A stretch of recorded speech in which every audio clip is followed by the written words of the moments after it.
स्वामी श्री चक्रधर महाराजांच्या सानिध्यात महादोबा नावाचे भक्त होते. आपण ऐकलं की त्यांना 4 कडिकेचं स्वामींनी प्रेम दिलेलं होतं.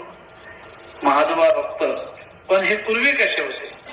जसं या ठिकाणी सोमनबाद देवनबाद यांच्या जीवनात अत्यंत दोषरूप आहे, पण ईश्वरीच्या गुणाचा स्पर्श झाला, परिवर्तन झालं. तसंच महादोबा भक्त सुद्धा अशाच प्रकारचे स्वामींचे असलेले उत्तम भक्त, ज्याला 4 कडिकेचं प्रेम असं म्हणतात, नाही की नाही? प्रेमी भक्त आहेत की नाही, पण त्याच्यात 4 कडिकेचं प्रेम तो उत्तम भक्त आहे. बायसांना प्रेम होतं देवाने दिलेलं, कुंतींना प्रेम होतं, उद्धव देवाला प्रेम होतं, आहे की नाही? तसं महादोबा भक्ताला स्वामींनी स्वतः दिलेलं प्रेम आहे. पण पूर्व काळ कसा आहे? ज्या वेळेला स्वामी आंध्र देशात जातात, ते औरंगलामध्ये, औरंगल हे तिकडं तेलंगणा आंध्रामध्ये असलेला एक भाग, आता 2 भाग झाले तिकडं, एकाचे 2. तर तिथे गेल्यानंतर त्या महादोबा भक्तांनी अत्यंत मनोभावे स्वामींची सेवा केली सुरुवातला. पण जन हे त्रिविध प्रकारचे आहेत, प्रतिकूळ आहे, अनुकूल आहे आणि उदास आहे. सर्वे सारखे नसतात. सगळेच अनुकूल भेटणार नाही, सगळेच प्रतिकूल भेटणार नाही, काही उदास असतात. जाऊ दे, आपल्याला काय करायचं. पण कधी कधी माणूस अनुकूल आहे तो प्रतिकूल होत असतो. हा काय जीवाचा स्वभावानुसार कधी कधी माणसाचं हे मन परिवर्तन होत असते. एखादं कार्य एकाविषयी एकमेकाविषयी अनुकूलता असते. प्रेम आणि सौजन्याने कधी कधी आपण बांधलो असतो, पण एखाद्या वेळेला कधी कधी जसं दुधात मिठाचा खडा पडावा आणि दूध नासावं, अशी काही एखादी घटना घडली म्हणजे अनुकूल आहे तो प्रतिकूल व्हायला वेळ लागत नाही. हे कशामुळे होते? हा जनव्यवहार आहे. हे जनलोकाचे असलेले वेगवेगळे विभाजन मत प्रवर्तन आहे. परंतु ईश्वरीचा विचार ज्याच्याजवळ असतो तो प्रतिकूल होत नाही. प्रतिकूल झाला म्हणजे जीवाची अधमती चालू होते. प्रतिकूलत्व जीवाच्या ठिकाणी आलं का ते माणसाला विपरीतत्व निर्माण करते. विपरीत बुद्धी जर माणसाच्या मनात आली, जे चांगलं आहे तो त्यालाही वाईटच म्हणत असतो. हे विपरीत बुद्धीचं कार्य आहे. चांगलं जरी दिसलं तरी तो त्याला वाईटच म्हणतो. आणि म्हणून अशा प्रकारची जी दृष्टिकोन असतात ते आपल्याला परमेश्वराच्या विचाराने नष्ट करावे लागतात. यासाठी ईश्वरीचा जो विचार असतो फार जीवनाला परिवर्तित करणार आहे. म्हणून त्या महादोबा भक्ताच्या जीवनात अत्यंत गुणवत्तेचं कार्य होतं. परंतु 4 लोकांनी त्यांना सांगितलं की तू देवाची सेवा करतो, तुझ्या घरात असलेली तुझी बहीण हे तारुण्य दशेत आहे आणि तू एकटा कामाला निघून जातो, दोघांनाच घरात ठेवतात. आणि मग अशा प्रकारे स्वामींविषयी विपरीत होतो त्याच्या मनात लोकांनी भरून दिलं. आणि त्यालाही वाटलं की मला तर काही जाणीव नाही, पण लोक म्हणतात आज आपण परीक्षाच घ्यायची. आणि म्हणून त्या महादोबा भक्तांनी काय केलं, बहिणीला सांगितलं म्हणे आज मला काय करायचंय, बाहेर गावी जायचंय, शिदोरी कर. आणि मग तिने शिदोरी केली. शिदोरी केल्यानंतर याने शिदोरी घेतली आणि तो निघाला. परंतु तो गेला नाही. तो वरती त्या छतावरती जाऊन बसला आणि त्याला सवनं होतं छताला. पूर्वी आपल्या खानदेशात सवने ठेवायचे ना, छिद्रवरती प्रकाश येण्यासाठी, त्याला सान म्हणतात. विदर्भात आमच्या सवनं म्हणतात. तर अशा प्रकारे सान ठेवली त्याला आणि तिथून मग तो पाहू लागला. लोकांनी सांगितल्यामुळे मन बदलून गेलं, विपरीतत्व भावाला देवाविषयी. आणि मग ती दररोज सेवा करायची स्वामींची आणि ती तिची कामं धंदे आटपले, स्वामींची अर्पणा झाली, मग ती स्वामींची तळपाय दाबायची, संवारण करायची. तिची सेवा मनोभावे, कुठल्याही मनात विकार नाही, कुठली अन्यथा कल्पना नाही, भरून दिलं. याच्याही मनात आलं आणि त्याने पाहिलं तर ती संवाद करता करता पायावरती डोकं ठेवलं होतं. स्वामी झोपले, ती झोपली. स्वामींना झोप लागली, ती स्वामींच्या पायावरती डोकं ठेवून ती झोपली.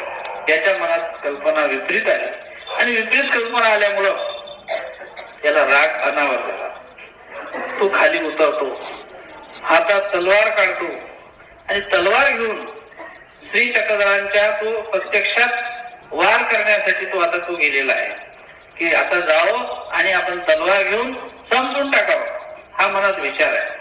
आणि जातून अगदी कपडा काढतो. जसा कपडा काढला स्वामींचे डोळे उघडेच असतात आणि त्या त्याची दृष्टी स्वामीकडे जाते आणि दृष्टीला दृष्टी मिळते आणि त्याचा अधिकार उज्ज्वल होता. पहा, आराधिता भक्ती का विरोधिता भक्ती. डोळे उघडले होते स्वामींनी आणि त्यांनी स्वामींकडे बघितलं आणि स्वामींच्या श्रीनेत्रामधून शक्तीचा संचार झालेला आहे.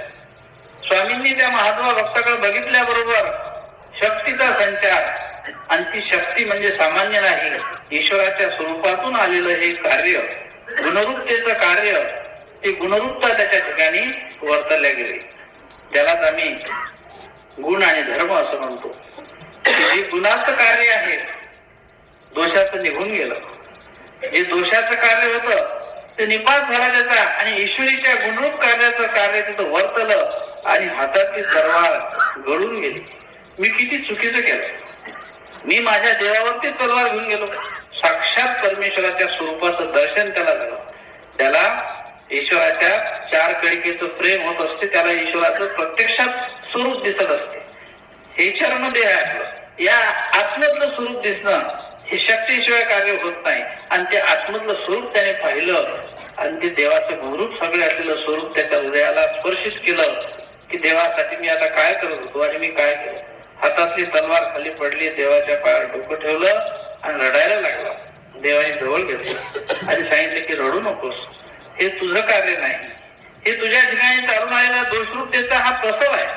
पण त्याच्याही पेक्षा त्यांनी गुण जीवनामध्ये जोडलेला होता. एखादा जर तसा दोष असता तर त्या दोषाचं कार्यही वर्तलं असतं. पण गुणही महत्वाचा असतो. कधी कधी एकाच वेळेला माणसाच्या जीवनात दोन कार्य उदयाला येतात. कधी गुणाचं येते तर कधी दोषाचं येते. पण जर त्या ठिकाणी दोष मोठा असता आणि गुण कमी असता तर दोषाचं कार्य तिथं वर्तवलं असतं. जे कार्य आहे त्याला आम्ही नित्य नरक म्हणतो, अशा प्रकारे सुद्धा तो दोष घडू शकला असता. पण त्याच्याही पेक्षा गुण त्याने जोडलेला होता की ईश्वराचं प्रेम प्राप्त व्हावं असा अधिकार त्याने जोडलेला होता. आणि म्हणून त्या ठिकाणी गुणाचा संचार झाला, प्रेमाचा संचार झाला आणि महादेवा भक्ताला स्वामींनी चार कळिकेचं प्रेम दिलं. आणि मग स्वामी उदास झाले. स्वामी निघाले तू त्या घरातून. आणि मग भक्त राहतो का देवाच्या मागे. आता तो जो तलवार काढून आला होता पण तो भक्त झाला ना, देवाने त्याला प्रेम दिलं आणि मग तो स्वामींच्या मागेच निघाला. आता स्वामी म्हणतात तुम्ही थांबा इथं. नाही, मला नाही थांबता येणार. कारण स्वामींच्या मुखातलं वाक्य आहे की भक्त वियोगी नुरे. परमेश्वराच्या वेगळा तो राहू शकत नाही. कारण भक्ताचा आत्माच परमेश्वर आहे. काय आहे, जसं पाण्यामध्ये जर मासळी असेल तिचा आत्मा ते पाणी आहे, पाण्याच्या बाहेर काढलं का ती जिवंत राहत नाही. तसं भक्त याच्या ठिकाणी विकार, विकल्प आणि स्वभाव हे जे असतात हे निघून जातात. त्या शक्तीचं कार्य झालंय. ईश्वराने जी त्यांना शक्ती दिलेली आहे त्या शक्ती संयोगाने त्याच्या अंतःकरणामध्ये जे विकार असतात, जे उल्लेख असतात ते निघून गेले. दुसरा उल्लेखच राहिला नाही, कोणता प्रपंचाचा नाही, विकाराचा नाही, कुठलाही मनात भाव नाही एका परमेश्वराशिवाय. विकल्प असतो मनात, तोही निघून गेला. जे स्वभावाचे कार्य आहे तेही निघून गेले. ना देहाची चिंता, ना वस्त्राची चिंता, ना कुठली चिंता. जे शरीराचे अष्टस्वभाव, क्षुधा, पिपासा, मल, मूत्र, शीत, उष्ण, भय आणि निद्रा हे शरीराचे अष्टस्वभाव. त्याचप्रमाणे आणखी शरीराच्या ठिकाणी, मनाच्या ठिकाणी असलेले विकार, विकल्प रूप सारखे असलेले अनेक दोष ते सगळेच निघून जातात. आणि मग स्वामींच्या सोबत निघाले. आता स्वामी पुढे ते मागे. पण भक्तांनी केलेली कृती आहे. जरी त्याला प्रेम दिलाय महादेव भक्ताला, पण दोष घडला ना. एखादी समजा तुम्ही गोष्ट करता आणि समजा चुकीची गोष्ट केलेली आहे, पण त्या चुकीच्या गोष्टीला चुकीच म्हणावं लागेल की नाही. एखादी गोष्ट घडून गेली, आता तलवार घेऊन आला, हे पापरूप कार्य घडलं ना त्याच्यामुळे. साक्षात परमेश्वराचे अवतार, कर्षवंत ब्रह्म परमेश्वर, आणि हातात तलवार घेऊन जातो म्हणजेच दोषही घडला. मग त्यावेळेला तो दोष नासला पाहिजे. हेही दयाळूपण परमेश्वराच्या ठिकाणी. तो दोष नासावा हाही परमेश्वराच्या ठिकाणी जीवात्म्याविषयी असलेला एक काय आहे, मायेचा झरा आहे. ईश्वर दयाळू मायाळू म्हटलेला आहे की या जीवाचे नर्क चुकवावे. हा ईश्वराचं जीवाच्या ठिकाणी असलेलं दयाळूपण आहे की हे नर्क जीवाचे चुकले पाहिजे. निव्वळ नरक सोडून त्याला आपल्या दयागुणामुळे परमेश्वर त्याला नरकापासून बाजूला करतात, सुखाचं फळ देतात. आणि मग ते नासावे म्हणून परमेश्वराने काय केलं की भक्ताला सांगितले की आम्ही आता 1 महिनाभर या गावाच्या, या नदीच्या पलीकडे एक गाव आहे तिथे थांबतो आणि तुम्ही या नदीच्या पलीकडे एक गाव आहे इथे थांबा. आता पहा, या काठावर त्यांना ठेवलं, त्या काठावर स्वामी राहिले. आणि मग जसा विरह निर्माण होईल तसं तसं दुःख होईल, तसं तसं त्याचं कर्म कमी होईल. त्यांनी जे जोडलेलं दुःख आहे ईश्वरावर चालून आलेलं आहे ना, मग त्याचा पापाचा क्षय सुद्धा झाला पाहिजे. ही ईश्वरी दुःख नासावा ऐसा ईश्वरीचा हेतू. त्या दुःखाने त्याचं दुःख नासलं पाहिजे. आणि मग त्या दुःखाला जसं जसं असं म्हटलंय की किंचित दुःखे पाप नाशे. आपल्या ठिकाणी जर ईश्वराच्या कुठल्या क्रियेविषयी, परमार्गाविषयी अंतःकरणामध्ये जर आपण खेद केला, दुःख केलं, तर त्या कर्मांचा नाश होत असतो. तसं जसं जसं आता हा स्वामींची आठवण काढेल, कारण भक्ताला परमेश्वराशिवाय राहता येत नाही. उद्धवाला सांगितले होता मी आता मथुरेत आलेला आहे आणि गोकुळातल्या गोकुळांचं सांत्वन कर. उद्धव गेले आज्ञा म्हणून, पण गेल्याबरोबर स्वरूप दर्शन नाहीच झालं. आता उद्धवाला वाटलं मी देवाला सोडून कसं काय इकडे आलो, पुन्हा परत आले. स्वामी म्हणतात श्रीकृष्ण महाराज अरे जा, तुला सांगितलं की त्या गोकुळाचं सांत्वन कर ना. पुन्हा जातात, पुन्हा परत येतात. 3 वेळा गेले, 3 वेळा आले. मग शेवटी देवाने सांगितले की जा आता, मग तिथे जाऊन पोहोचतात. अशा प्रकारे देवाची आज्ञा देवाकारणे मोडली, तो भाग वेगळा आहे. परंतु अंतःकरणामध्ये असलं ईश्वराला सोडून जाऊ शकत नाही. आज्ञा म्हणून कधी ईश्वराच्या सोडून ते जातात, स्वतःहून नाही. ज्या वेळेला बाईसांना म्हटलं की आमचे स्वामी आता सोडून गेले, बाईसा समजा स्वामींच्या व्यापारानिमित्त जायच्या, स्वामींनी पाठवलं तर बाजूने जायच्या, पण स्वतःहून कधी बाईसा स्वामींना सोडून गेल्या नाही. त्या प्रेमी भक्त होत्या. पण जेव्हा म्हटलं की आता देव गेले, बाईसा म्हणतात खरंच गेले का, सत्य आहे का? 3 वेळा विचारलं आणि गंगेतच देह टाकून दिलं. देवाच्या वियोगात भक्त वियोगीच होते. ईश्वर भक्त हा परमेश्वराच्या वियोगात राहत नाही. आणि मग ज्या वेळेला महादोबा भक्त स्वामींच्या वियोगामध्ये एका गावाला थांबतात, स्वामी दुसऱ्या गावाला थांबतात. आता स्वामींची भेट नाही, पण भेट तर झाली पाहिजे मनात इच्छा, म्हणून त्या नदीच्या काठावर यायची. तिथून पाहायचे त्या गावाकडं स्वामी दिसतात का, लांबून दिसत नव्हते. आणि मग त्या गावातून एक माधुकरी करण्यासाठी एक ब्राह्मण दररोज या गावात यायचा भिक्षा मागायला. मग ते त्या ब्राह्मणाला म्हणायचे का हो की पलीकडच्या गावामध्ये आमचे स्वामी श्री चक्रधर महाराज एक पुरुष आहेत आणि मग ते त्या गावात आहेत का, तुम्हाला भेटले का? ते म्हणे हो, त्यांची आमची भेट होते. ते कसे आहेत? म्हणे चांगले आहेत. तुम्हाला काही त्यांच्या तब्येतीचं काही असं काही कमी अधिक वाटलं नाही? नाही म्हणे अगदी चांगले आहेत. झालं. मग दुसऱ्या दिवस पुन्हा तो ते उभे राहायचे नदीच्या काठावर. तो ब्राह्मण आला की त्यांना ते विचारायचे का हो आमचे स्वामी दिसले का, कसे आहेत, चांगले आहेत ना? ते म्हणे चांगले आहे.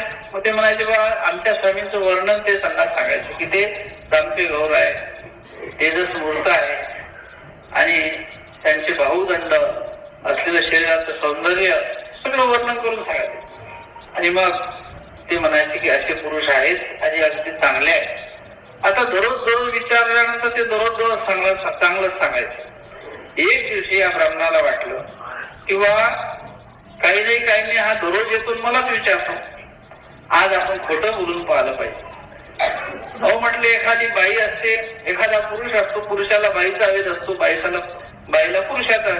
आणि म्हटले हे पुरुष आहे विचारणार आणि ते पुरुष आहे, एवढं काय आकर्षण आहे? आता याला काय माहित भक्त आहे म्हणून देवाचा, याला वाटतं खोटच बोला. तो म्हणतो तुम्हाला माहित नाही? विचारलं दररोजच्या प्रमाणे की आमचे स्वामी त्या गावात आहेत, कसे काय? म्हणे ते तुम्हाला माहित नाही. ते म्हणे त्यांना सर्पदंश झाला आणि ते मृत्यू पावले. खोटं बोलला. आता सर्पदंश होऊन मृत्यू पावला म्हटल्याबरोबर भक्ताला एकदम अकस्मात एकदम अंतःकरणामध्ये दचक निर्माण झाली की आपले स्वामी काय निघून गेले का काय मला सोडून? मला तर 1च महिना थांबायला सांगितलं, आमचे त्याच्या अगोदर स्वामी निघून गेले का काय असं वाटायला लागलं. ते म्हणतात अहो खरंच सांगा. नाही म्हणे सत्य आहे. अहो म्हणे खरंच सांगा. म्हणे सत्य आहे. अहो म्हणे खरं सांगा तुम्ही. म्हणे सत्य आहे. 3 वेळा विचारलं आणि याने देह टाकून दिलं खाली. महादोबा भक्ताने आपला आत्मा त्याच्यातून निघून गेला, देह खाली पडलं. महादोबा भक्ताचं तिथं संपलं, प्राणज्योत मावळली आणि ब्राह्मण एकदम अंतःकरणामध्ये दचक निर्माण झाली की आपले स्वामी काय निघून गेले का काय मला सोडून. मला तर एकच महिना थांबायला सांगितलं, आमचे त्याच्या अगोदर स्वामी निघून गेले का काय असं वाटायला लागलं. ते म्हणतात अहो खरंच सांगा. नाही म्हणे सत्य आहे. अहो म्हणे खरंच सांगा. म्हणे सत्य आहे. अहो म्हणे खरं सांगा तुम्ही. म्हणे सत्य आहे. 3 वेळा विचारलं आणि यांनी देह टाकून दिलं खाली. महादेवा भक्ताने आपला आत्मा त्याच्यातून निघून गेला. देह खाली पडलं. महादेवा भक्ताचं तिथं संपलं. प्राणज्योत मावळली आणि ब्राह्मण घाबरून गेला की काय करता. सहज बोलता ब्रह्महत्या घडली. मी तर सहज म्हणायला गेलो आणि याने तर खरंच देह टाकला. आता काय करा. पाहतो हलून निघून गेला प्राण त्याच्यातून. घाबरून गेला. भिक्षा राहिली बाजूनं. परत त्या गावात गेला आणि त्या स्वामींना येऊन सांगतो की म्हणे जेजी माझ्याकडून फार मोठी चूक झाली. मी म्हणे तुमच्याविषयी खोटी माहिती दिली आणि त्याने म्हणे देहच टाकून दिला. आणि मग स्वामी म्हणतात हो तुम्ही असं का बरं केलं. अहो हसताना सुद्धा मनुष्य खोटं बोलू नये अशा प्रकारचा एक प्रकारचा संदेश आहे. आणि तुम्ही समजा मा येसने असत्य. तुम्ही समजा आम्ही असताना सुद्धा जिवंत असताना मेलं सांगितलं आणि तुमच्या समजा ठिकाणी अशा प्रकारचं हे कृत्य तुम्ही केलं. तुम्ही ब्राह्मण आहेत. तुम्ही अशा प्रकारचं समजा चुकीची माहिती त्यांना दिली आणि हसताना सुद्धा तुम्ही माणसानं खोटं बोलणे. तुम्ही आम्ही जिवंत असताना तुम्ही सांगितलं. अहो मेल्यावर सुद्धा लोक सांगतात जिवंत आहे. तुम्ही जिवंत असताना त्यांना मेलं सांगितलं. एवढा मोठा अपराध जोडला आणि भक्ताच्या एखाद्या मरणाला तुम्ही निमित्त झाले. त्यांच्या लक्षात आलं की हे ईश्वराचे सामर्थ्यरूप पुरुष आहेत आणि त्यांचा हा वियोग त्यांना सहन झाला नाही. त्यामुळे तो मेला आणि म्हणून त्यांना आणखी दुःख झालं ब्राह्मणाला. तेही रडायला लागला. पण देवाच्या पायात डोकं ठेवून शेवटीच झाली. आई लेकराची पदरात घेते तसं देवाच्या पायात डोकं ठेवलं. ते रडत होते. स्वामी म्हणतात ठीक आहे काय रडू नका. त्यातूनही तुमचा मार्ग आपण मोकळा करू. आता त्या भक्तासाठी तुम्ही सेवा करा. म्हणे काय करू. म्हणे जा कुदळी पावळा आणा आणि त्यांचा निक्षेप आपण करू. मग ते गेले. कुदळी पावळा आणलं. गड्डा खोदला. स्वामींनी त्यांना श्रीमुख टाकून त्यांच्या डोक्यातून धरलं भक्ताच्या आणि त्यांनी पायातून धरलं आणि स्वामी आणि त्या ब्राह्मणाने निक्षेप केला त्या महात्मा भक्ताचा. अशा प्रकारे काय असते की जीवनामध्ये माणसाच्या खोटं कधी बोलू नये. खोटं बोलल्यानुसार अनेक प्रकारचे दोष पदरात पडतात आणि मग तो दोष